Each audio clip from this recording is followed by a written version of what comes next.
Class स्थिर से करो इससे।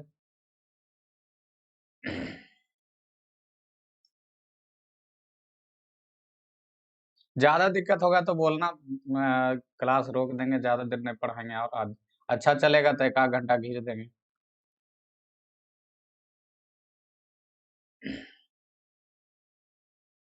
चलो,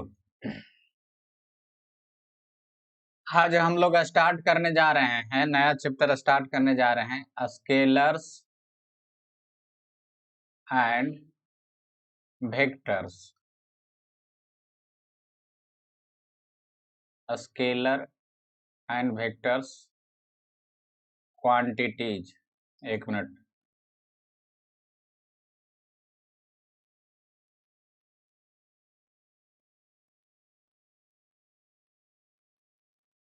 ठीक है, सदिश सॉरी अदिश एवं सदिश राशियां।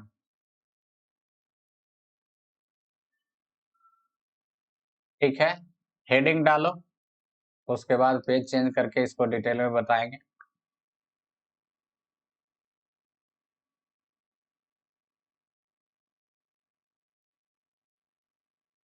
डाल दिया हेडिंग जी?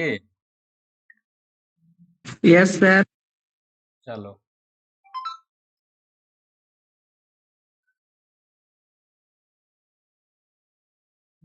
देखो, फिजिकल क्वांटिटी के बारे में बताए थे, किसमें? यूनिट एंड डायमेंशन में। फिजिकल क्वांटिटी बोलेंगे भौतिक राशियां। ठीक है, इसको 2 भाग में बांटा गया है। पहला जो कहलाता है स्केलर क्वांटिटी। पहला क्या कहलाता है? स्केलर क्वांटिटी, हिंदी में बोलेंगे अदिश राशि। ठीक है, दूसरा जो है उसको बोलते हैं वेक्टर क्वांटिटी, इंग्लिश में बोलेंगे सदिश राशियां। देखो, स्केलर के पास क्या होता है?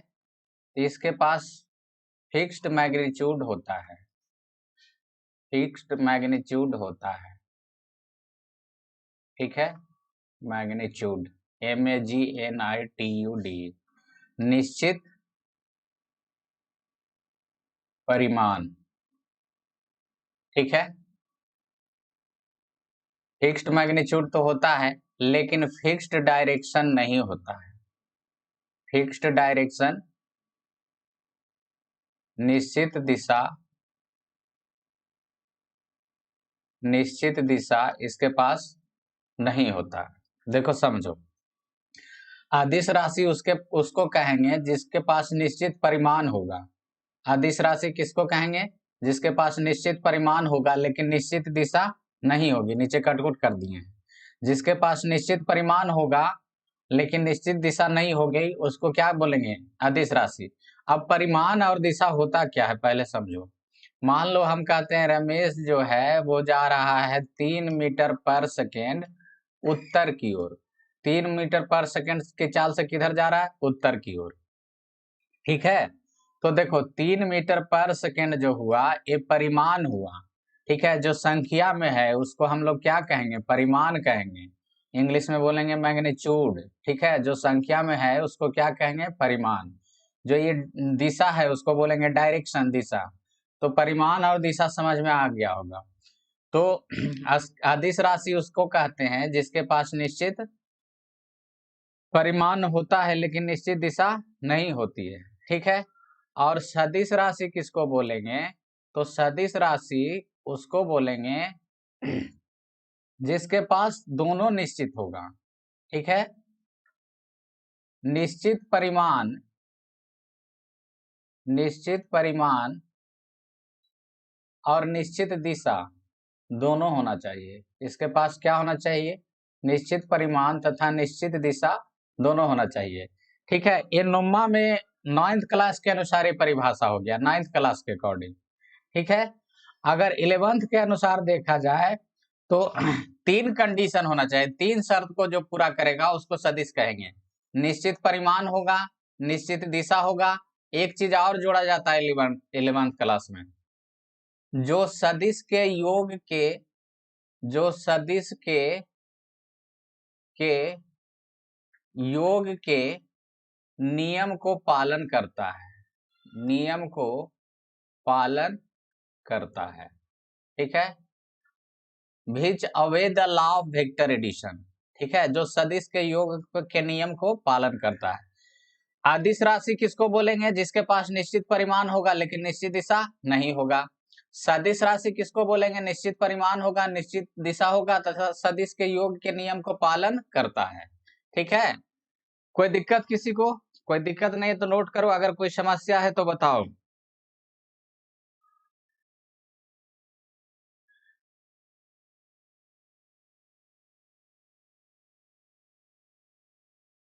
सदिश के योग का नियम क्या होता है समझाते हैं थोड़ा।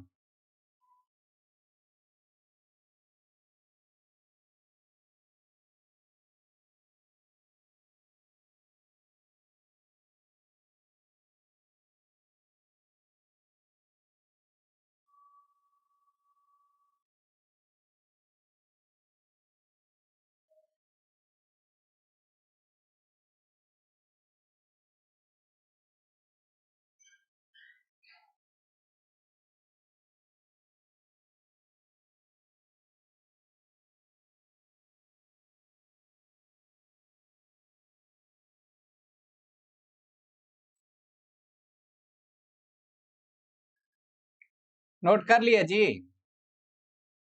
नो सर, थोड़ा सा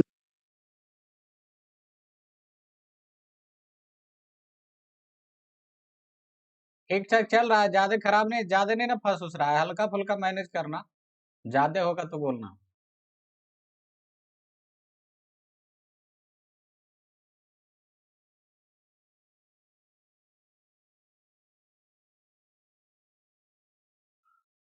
हो गया सर।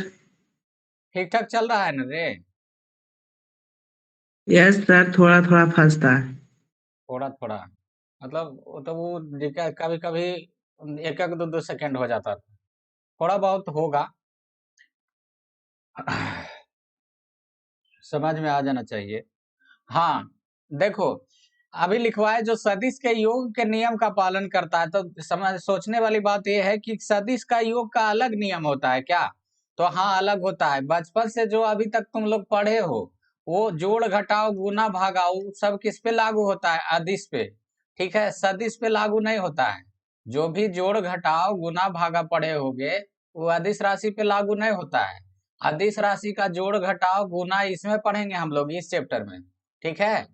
तो उसमें लागू नहीं होता है। जैसे एग्जाम्पल में देखो, समझो, जैसे मान लो कि कोई बर्तन है, इसमें 2 किलो आलू पहले से है, 3 किलो आलू फिर से डाल दिए, ठीक है, तो कितना हो गया? इसमें 5 किलो आलू हो गया।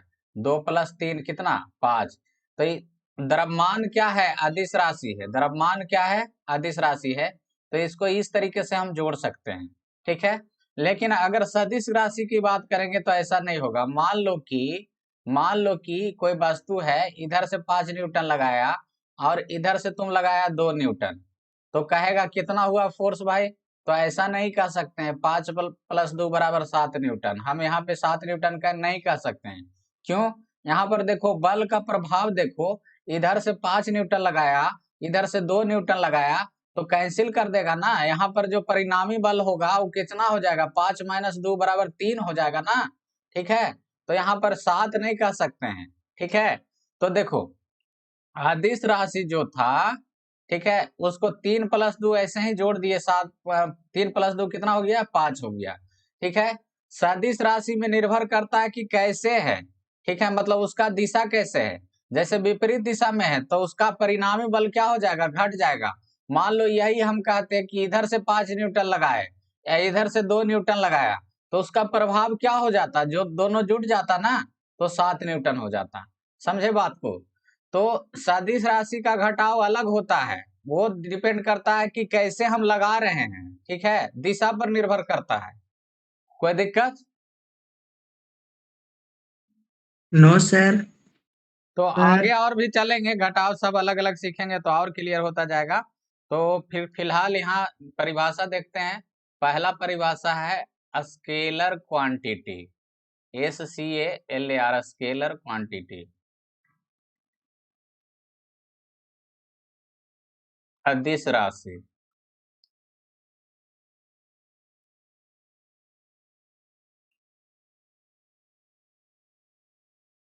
Those physical quantity, those physical quantity, एक minute, those physical quantity which have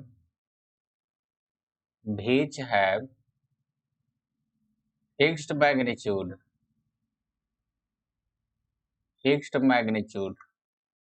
but not a fixed direction are called a scalar quantity,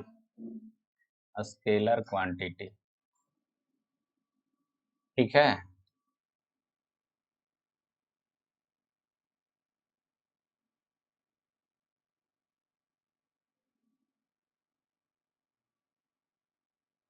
वैसी भौतिक राशियां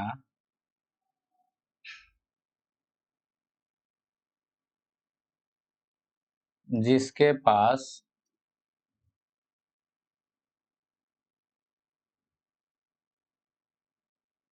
निश्चित परिमाण हो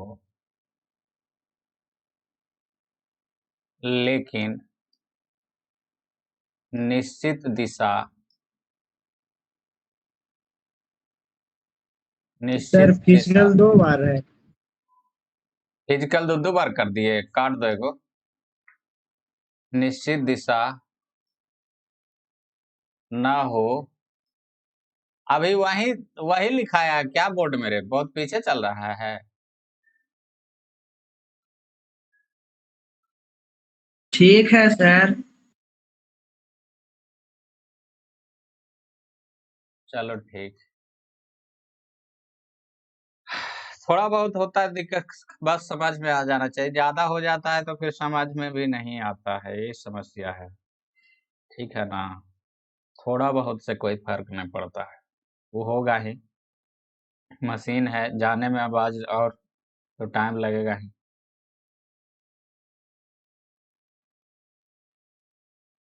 कहाँ चला गया।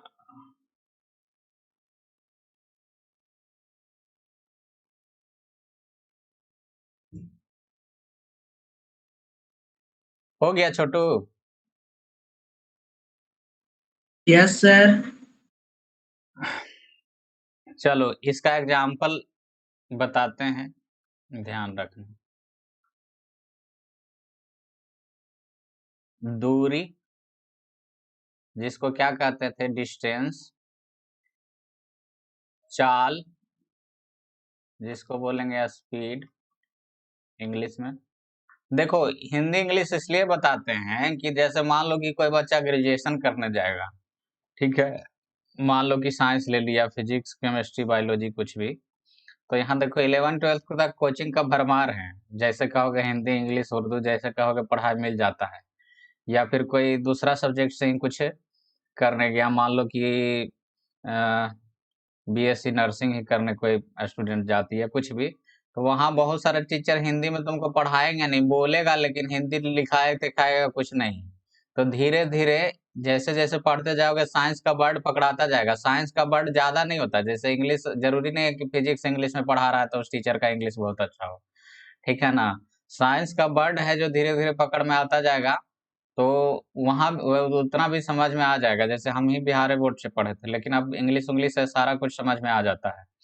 तो इसलिए देखते जाना धीरे धीरे। 11th 12th में तो फर्क नहीं पड़ेगा, लेकिन भविष्य में अगर कोई कोर्स करोगे, कहीं पे कोई क्लास उलास करने जाओगे, पॉलिटेक्निक करने गया, BSc नर्सिंग करने गया, तो वहां फिर दिक्कत होने लगेगा।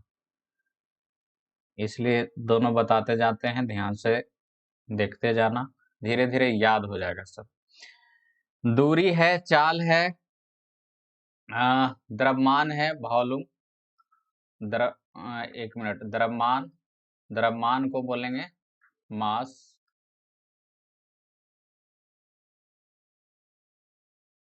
आयतन, वॉल्यूम हो गया, ठीक है।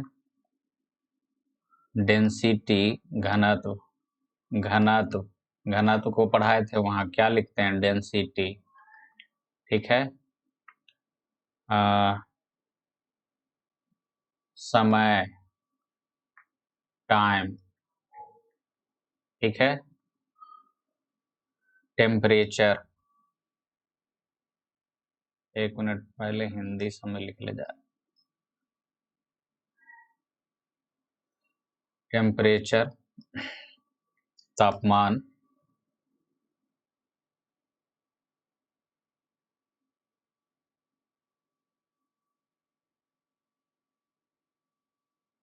ठीक है। और क्या क्या है, वर्क,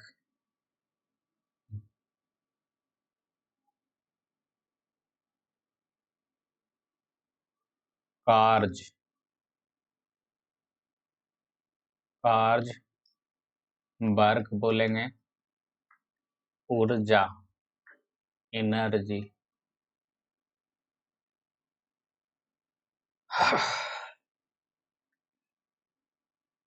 दाब,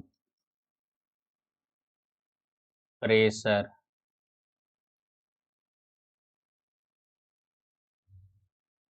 ईटीसी इत्यादि, ठीक है। तो ये सब अदिश राशि, इसको ध्यान में रखना है। हो गया रे, हो जाएगा तो बोल देना।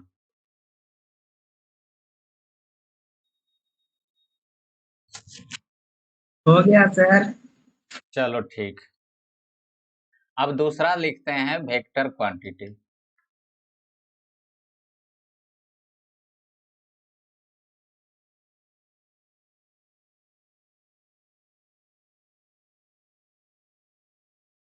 सदिश राशियां, इसके पास क्या होगा, दिशा और परिमाण दोनों होगा, तो लिखो those physical quantity, those physical quantity, quantity. ये पेन बड़ा फिसलता है, प्लास्टिक का पेन रहता है ना। Those physical quantity which have fixed magnitude, fixed magnitude and also a fixed direction and obey the law of vector addition, vector addition are called vector quantities,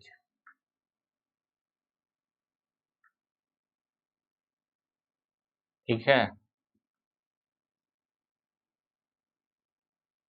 वैसी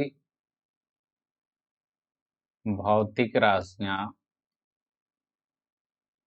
जिसके पास निश्चित परिमाण, निश्चित परिमाण तथा निश्चित दिशा, निश्चित दिशा दोनों हो, दोनों हो, सदिश राशियां, सदिश राशियां कहलाती है।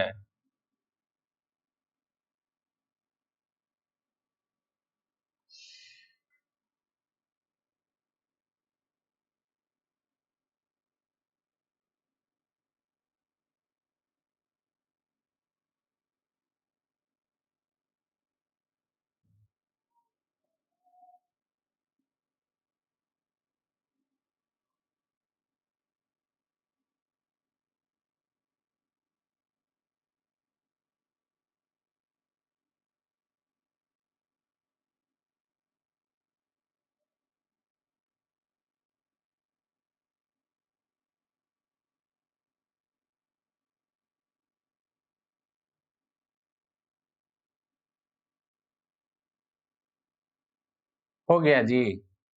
हो गया सर। चलो इसका एग्जाम्पल में लिखो।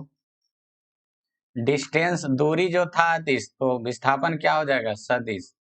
तो इसका हो जाएगा विस्थापन डिस्प्लेसमेंट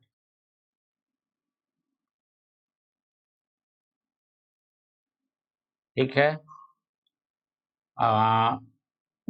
वेग बोलेंगे वेलोसिटी इंग्लिश में। संवेग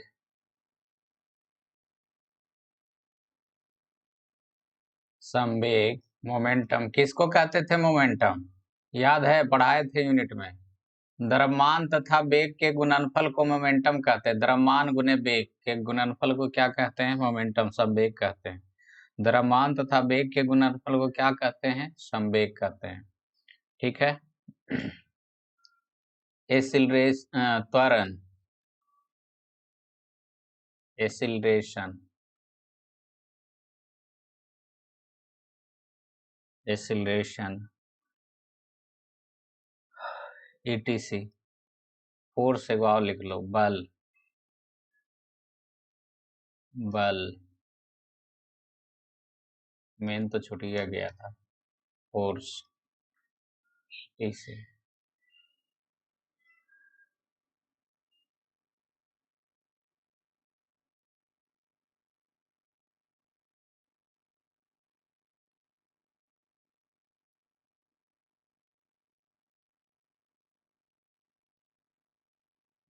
हो गया जी। Yes sir. देखो करेंट क्या है? विद्युत धारा अदिश राशि। ठीक है, विद्युत धारा क्या है? अदिश राशि। ठीक है, इसके पास परिमाण था, दिशा था, परिमाण भी था, दिशा भी था। ठीक है ना? फिर भी इसको सदिश में नहीं रखा गया। क्यों? क्योंकि तीन कंडीशन है ना, परिमाण होना चाहिए, दिशा होना चाहिए, तथा सदिश के योग के नियम का पालन करता हो, योग के नियम का पालन करता हो। तो तीन कंडीशन होना चाहिए। ठीक है, तो विद्युत धारा के पास ये दोनों है, दिशा और परिमाण है, लेकिन ये जो तीसरा वाला है, एक कंडीशन वो पूरा नहीं करता है। जैसे मान लो कोई तार है, तो उसमें करंट जा रहा है 2 एम्पियर का, तो परिमाण कितना हो गया? 2। परिमाण इसके पास 2 है, दिशा भी है, इस तरफ जा रहा है, लेकिन सदिश के योग के नियम का वो पालन नहीं करता है, इसलिए इसको किस में डाल दिया गया? अदिश राशि में डाल दिया गया। ठीक है, तो नोट में लिखो, सबसे ज्यादा यही पूछा जाता है। Electric current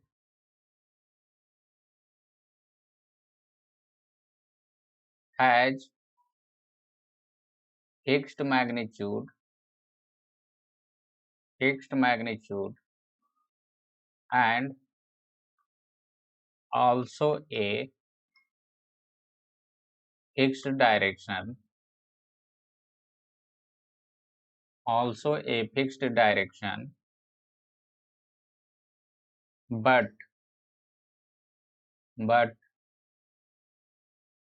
it does not obey the law of vector addition, therefore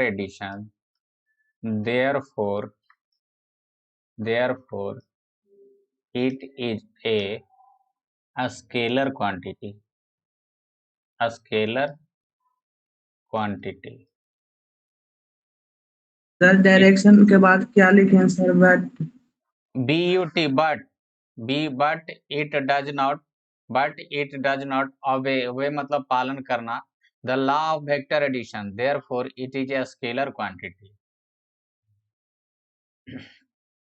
विद्युत धारा के पास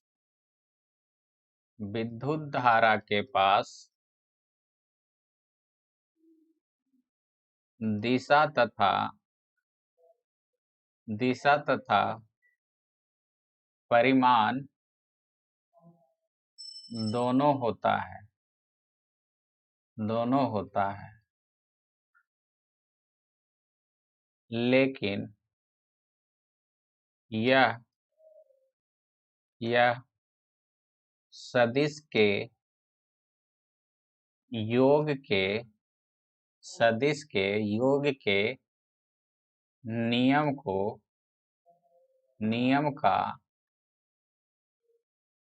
पालन नहीं करता है, इसलिए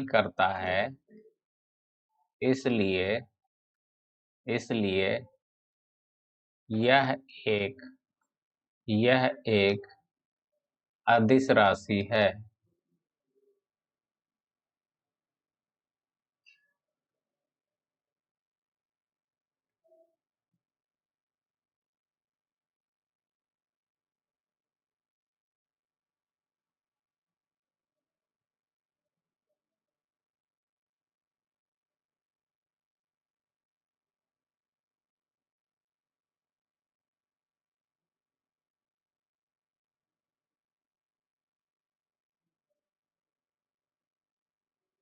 सदिश के बाद क्या लिखे हैं सर? विद्युत धारा के पास दिशा तथा परिमाण दोनों होता है, लेकिन यह सदिश के योग के नियम का पालन नहीं करता है, इसलिए यह एक अदिश राशि है।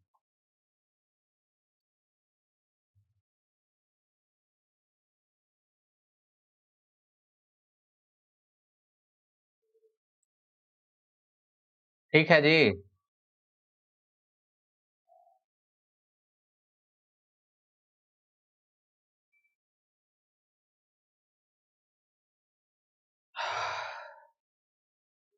हो गया सर। चलो, उसके बाद देखेंगे रिप्रेजेंटेशन ऑफ ए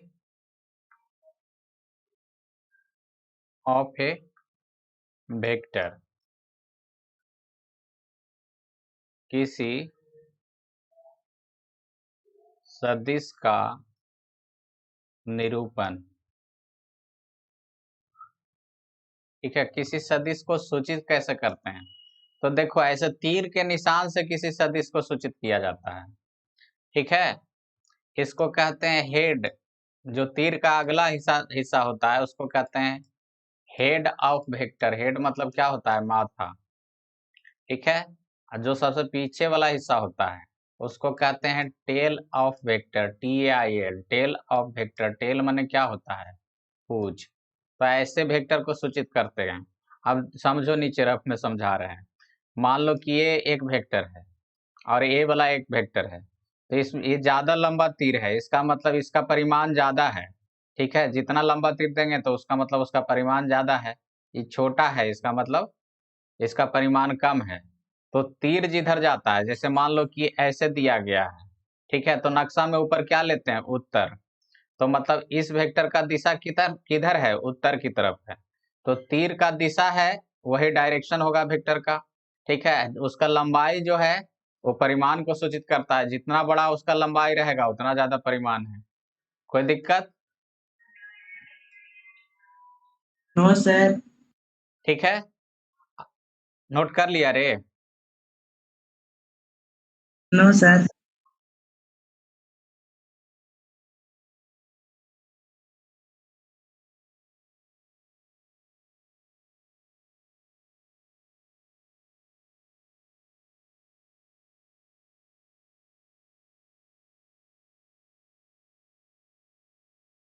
देखो, हो गया सर। अब कितना बच्चा पूछता है कि सर ऐसा ही देंगे? नहीं। ठीक है, ऐसे वर्टिकल भी दे सकते हो, सिचुएशन क्वेश्चन पे डिपेंड करा। ऐसे भी तीर का निशान ऐसे भी दे सकते हैं। ठीक है, कैसे भी तीर का निशान हो सकता है, डिपेंड करेगा प्रश्न पर। ठीक है, लेकिन हाँ, कोई शब्द पर लिखोगे, जैसे ऐसे लिखेंगे, इसको पढ़ेंगे वेक्टर ए तो ऐसा ही रहेगा, वेक्टर बी तो ऐसा ही रहेगा। ऐसा नहीं कि वेक्टर बी ऐसे लिख दोगे उल्टा। ठीक है, जब भी कोई शब्द पर दोगे तो एकदम दाएं से बाएं की तरफ, vector A, vector B, vector C, vector D, इस तरीके से देना है। ठीक है, कोई दिक्कत? No sir. चलो, अब देखो, वेक्टर का प्रकार है, टाइप्स ऑफ वेक्टर। सदिश के प्रकार, ठीक है। तो पहला है इक्वल वेक्टर। इक्वल मतलब क्या होता है? समान, बराबर। तो इसको बोलेंगे समान सदिश। देखो, कोई भी सदिश जाना जाता है दिशा और परिमाण की वजह से, ठीक है। किसकी वजह से जाना जाता है? दिशा और परिमाण की सदिश, ठीक है। तो कोई भी सदिश जाना जाता है दिशा और परिमाण की वजह से। तो दो सदिश है, मान लो कि ये है ए, ये है वेक्टर ए 5 मीटर पर सेकंड से नॉर्थ की तरफ जा रहा था। नॉर्थ माने क्या? उत्तर, ठीक है। नक्शा में ऊपर की ओर नॉर्थ होता है। तो ए जो है 5 मीटर पर सेकंड से नॉर्थ की तरफ जा रहा था। बी भी जो है 5 मीटर पर सेकंड से नॉर्थ की तरफ जा रहा था, ठीक है। तो देखो, दोनों का परिमाण समान है। दोनों का परिमाण क्या है? समान है। ई भी 5 मीटर पर सेकंड से, ई भी 5 मीटर पर सेकंड से, ठीक है। दोनों का परिमाण समान है, दोनों का दिशा भी समान है। दोनों किधर जा रहा है? नॉर्थ की तरफ, ठीक है। तो दोनों का परिमाण समान है, दोनों का दिशा समान है। तो हम कह सकते हैं कि दोनों वेक्टर बराबर हैं। हम लिख सकते हैं वेक्टर ए बराबर वेक्टर बी, ठीक है, क्योंकि दोनों का परिमाण और दिशा क्या है? बराबर है। तो दो सदिश का परिमाण तथा दिशा बराबर हो तो उसको कहा जाता है समान सदिश, ठीक है। तो इसको परिभाषा लिखाते हैं, फिर एग्जाम्पल देंगे।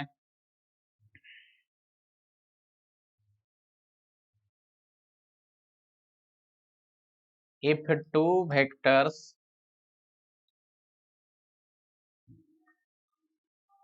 have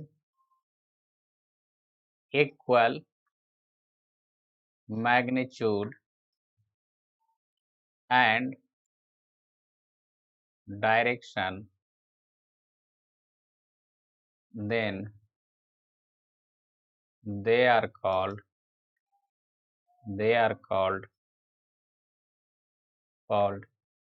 equal vector.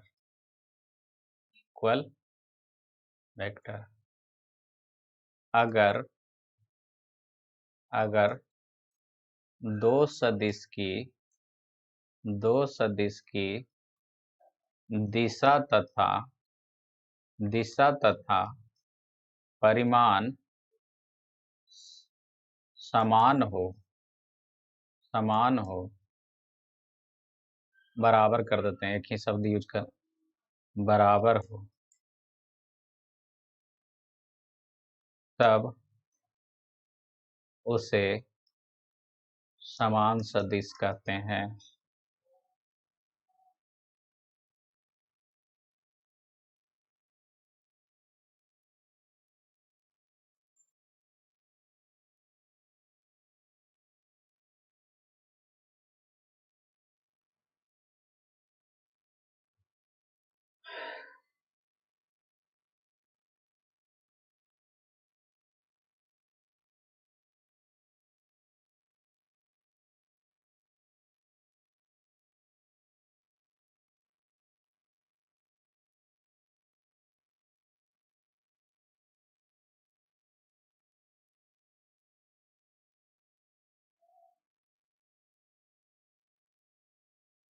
हो गया छोटू?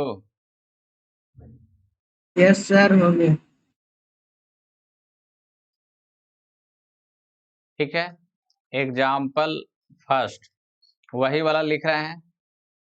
ए है वेक्टर ए 5 मीटर पर सेकेंड से नॉर्थ की तरफ जा रहा था।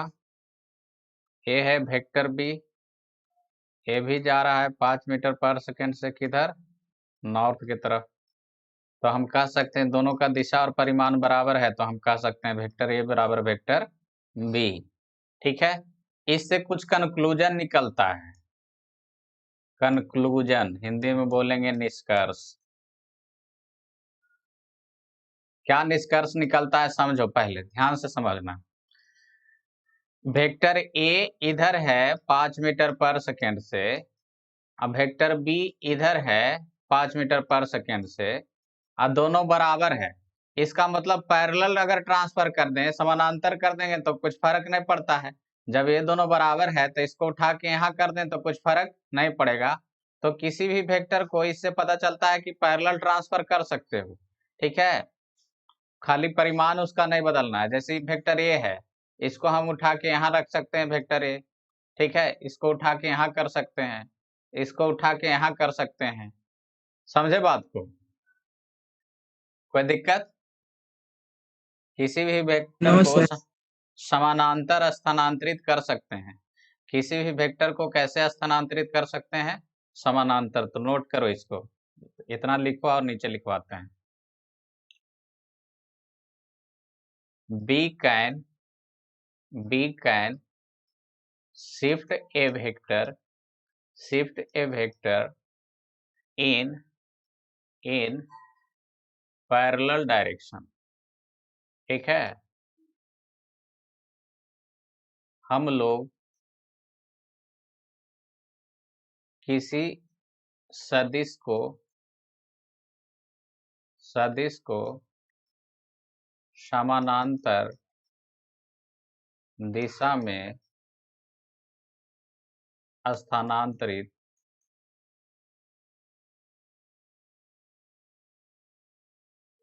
कर सकते हैं, ठीक है।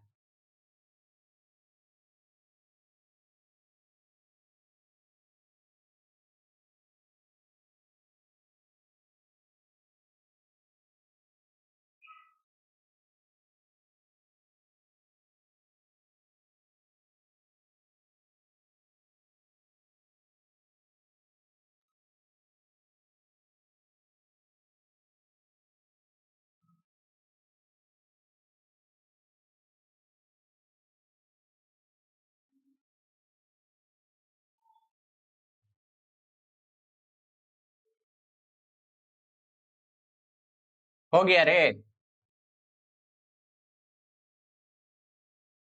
Yes sir. अब देखो इसका दूसरा एग्जाम्पल लिखो।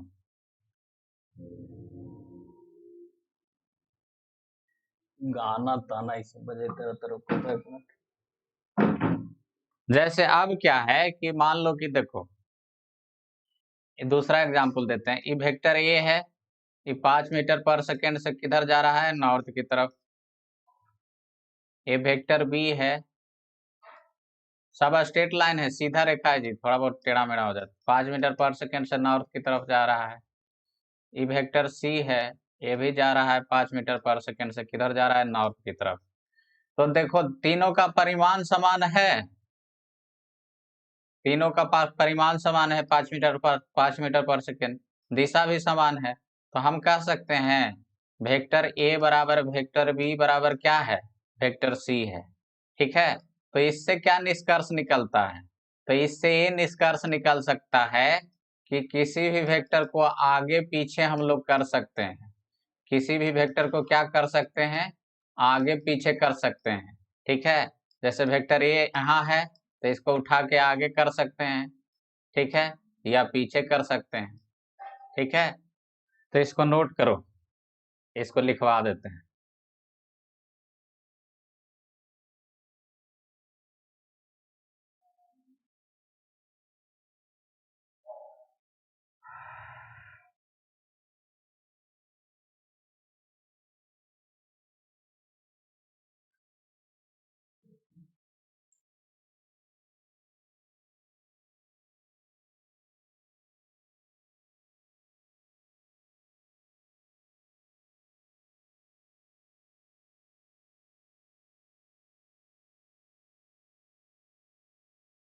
हो गया रे? Yes sir. लिखो we can shift a vector in forward मतलब आगे, shift a vector in forward direction और इन बैकवर्ड डायरेक्शन,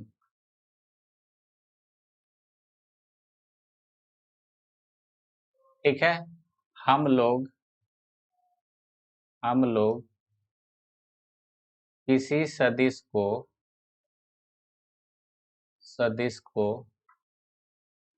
सर और इनके बाद क्या लिखे हैं sir? Backward, BACKWARD, backward direction. हम लोग किसी सदिश को आगे या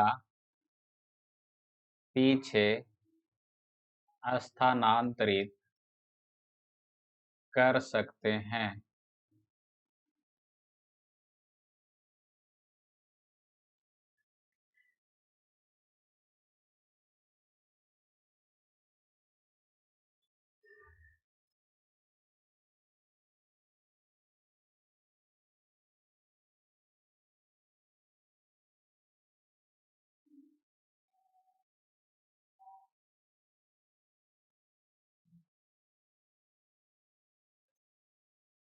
हो गया छोटू? Yes sir. ठीक है, तो इतना आज रहने दो। अब वेट करना, 7 से 7:15 के बीच में भी कल कभी क्लास हम मैसेज करके स्टार्ट कर देंगे, ठीक है ना? तो कभी कभी होता है, आगे पीछे हो जाता है, टेंशन ले लेना उसकी। तो आज इतना रहने देते हैं, कल दूसरा जो टाइप देखेंगे। Bye sir.